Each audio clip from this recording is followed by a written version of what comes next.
O te whiwhilawa te whatalo whātulu tātua te nuk malau whaafonga, I se isi fo ili nei whaopoponga I tale meolo te tupulu tātua te nuk I Sāmoa, se mai ele whaafonga.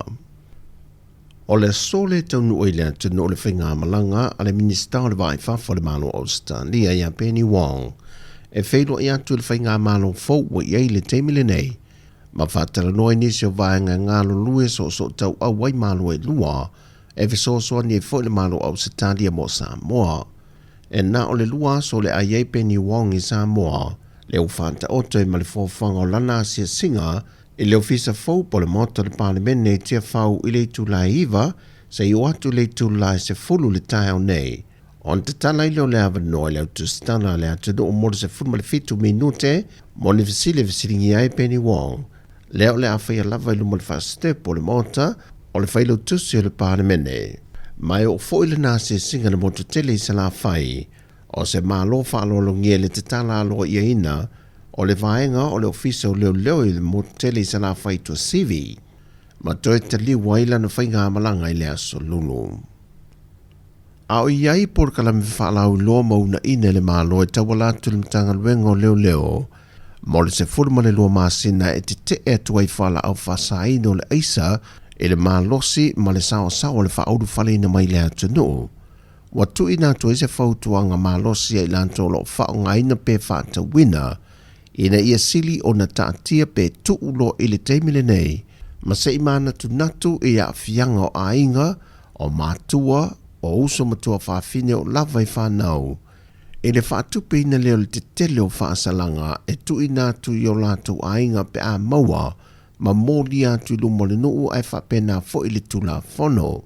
Mai o se leni fo e maua mai nei whala au whaasaina, le ua whaingo ina o tupe palpala, mai o lo fautu ina fo e whaafeangai so o se whata whai taulanga I le atanu. E le mawhai o na tu ina tu e ave ini taulanga I le tua pe whaatino e fo e fisoa swani. I so se whaatino ngā olo o iei mana ongo e ka le sia. O le isi tu e te tau o na waava ai to toa iei I la tolo o whaangaina nei whala au whaasaina pe whaatawina. O le awhianga o lato mafo whaumoro o lato soifo manolo ina. Le o muta o na mamoli atu pea le whaaftai mai le sui komsino mtanga luenga o leo. I awhio anga uma ia wa fesoa swani mtanga luenga. I le reporti na mai te tono I lato o lo msalo mia mamauti noi te tono o lato a fio anga. O lo o lato whaata wina whala au whaasaina o le aisa. A toai, ma le tu ina to whaasalanga mo I lato. Ma le whanonga ina ia tuu ma motu siai. Ma saonga le mua I o lato wa fio anga. Ua whaasara lau whala wei teri na nei se pepo whaamtalanga mai le company wa alele le Samoa Airways.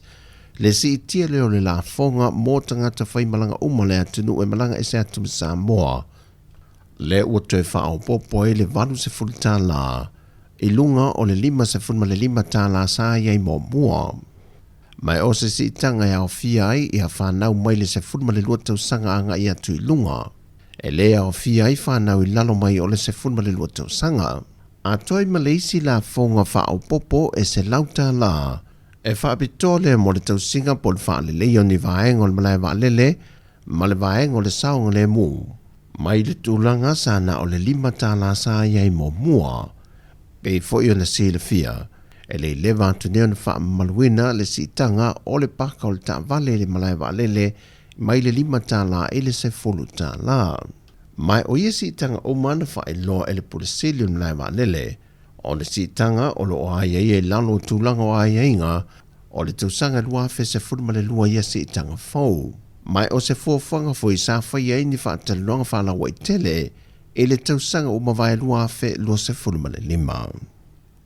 O le wālua ia nei o na whaasile sila, e li mawhai pule o le tūmalo whaasale le anga numero lua, le whaamau nia lea o le toi whaae o le fionga ia mangere se kati fioi, mai i le whaatea lea e le tūmalo, ona o ni whese e sia inga nga i le poloketi 2 miliona tala, sa iai le tūmalo.